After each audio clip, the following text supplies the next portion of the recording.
Hey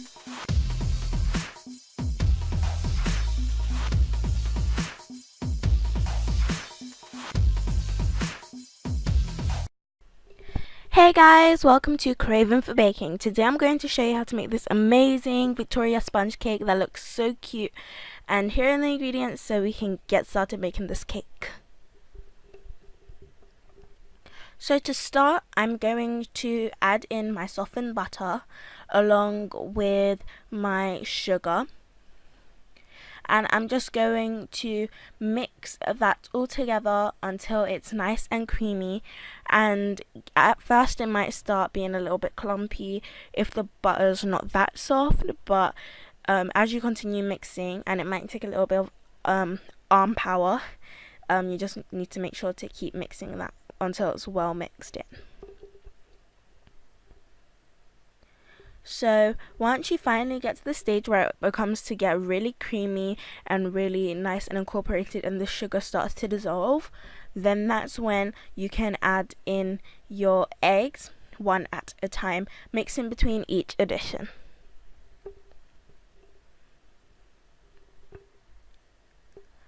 After you've added all your eggs in, this is what your mixture should look like. It should be really smooth and creamy. And then we're going to add in our vanilla extract, and we don't need a lot since this is just Victoria sponge cake. And we're going to mix that in until it's nice and well incorporated. And if it looks curdled at this stage, it's okay, because we're going to add in our flour and then it's going to come together a little bit well.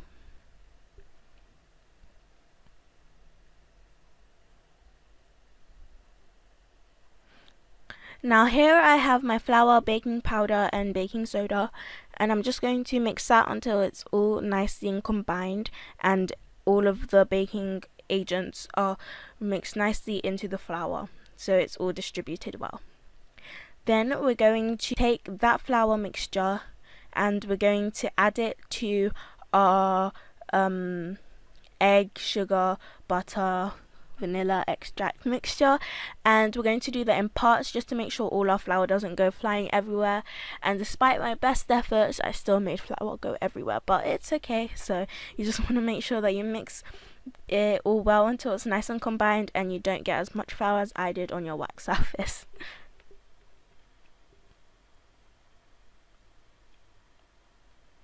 So as you can see, once you continue to mix for a little bit longer, it gets this really nice, smooth, velvety consistency, and it looks so amazing, and I can't wait to bake this because it will look so good once it's done.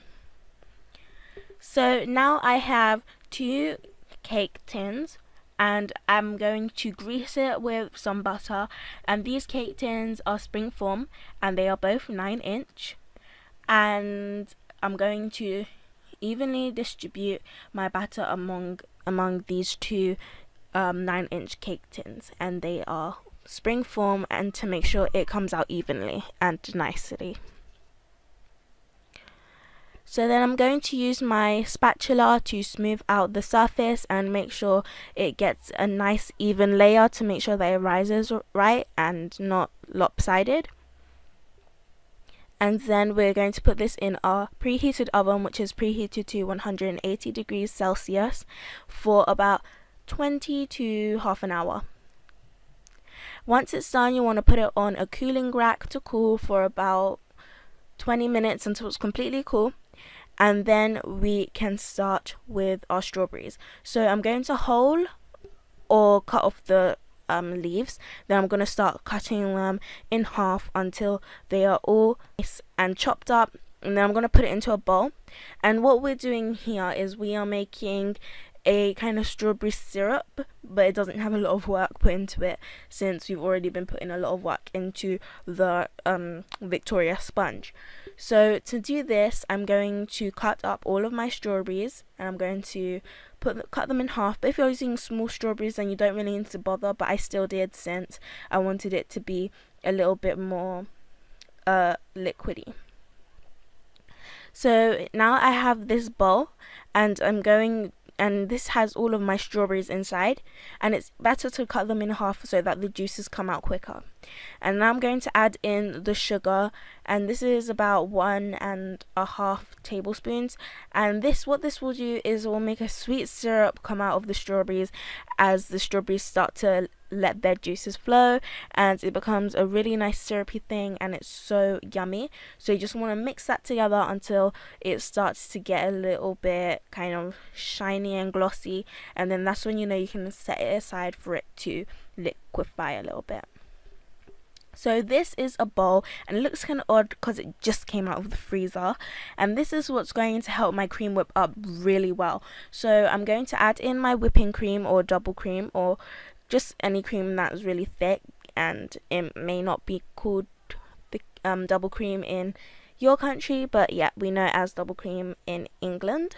So I'm just going to use my handheld mixer to whip this up until it's nice and stiff with stiff peaks.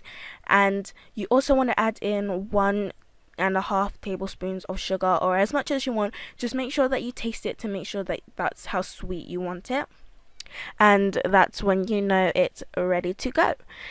And having a frozen bowl makes this really easy to whip up. It only took about 3 minutes, which is really, since if you didn't have a frozen bowl it'd take longer. So here I have my cake, and it's all nice and cool, and I've got one layer here, and this I flipped it upside down so that the where it rose is at the bottom and the base is at the top. So I'm going to spread a thin or thick layer of cream onto the cake, and then I'm going to make sure that it's nice and evenly spread.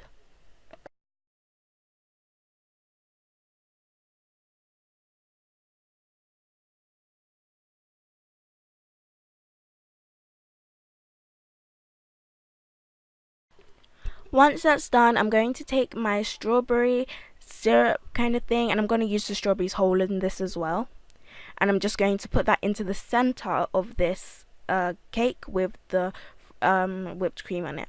I'm going to make sure it's in the center, and you'll see why in a second. So just make sure you get a little bit of the syrup in there, and make sure you have the strawberries in there as well.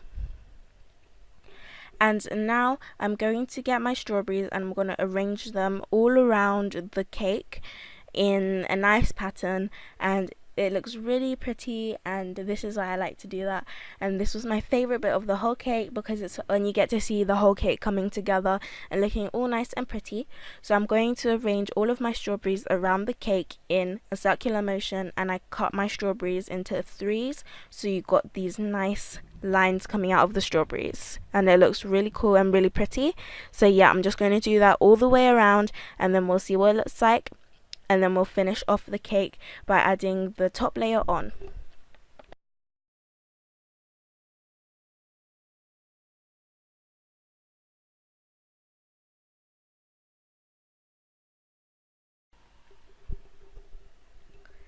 Okay, so my top layer is also cool, and I'm going to put the top layer on top of the cake and make sure it's nice and aligned, and it looks really good once it's at this point. And if the cake kind of looks a bit bumpy and brown, that's okay, because it's going to look nicer when we add on the whipped cream on top. So it's nice and aligned now, and I'm going to fill my piping bag with some whipping cream and a closed star tip. Then I'm going to pipe on all of my kind of whipped cream swirls to make it look all nice and decorative, and it looks really cool like this. And I'm going to make 7 swirls, and 7 just because I messed up one and I had to add a little kind of circle thingy blob of whipped cream there, but 6 would be better if you are aiming for the nice even number. Once I've added all of my cream onto the top of the cake, I'm going to top them with a strawberry, and as you can see, this cake looks really nice, and it tasted even better. Some vanilla ice cream with this would be perfect, and it tastes great even on its own. So please try this out. Thank you so much for watching, and I'll see you next time.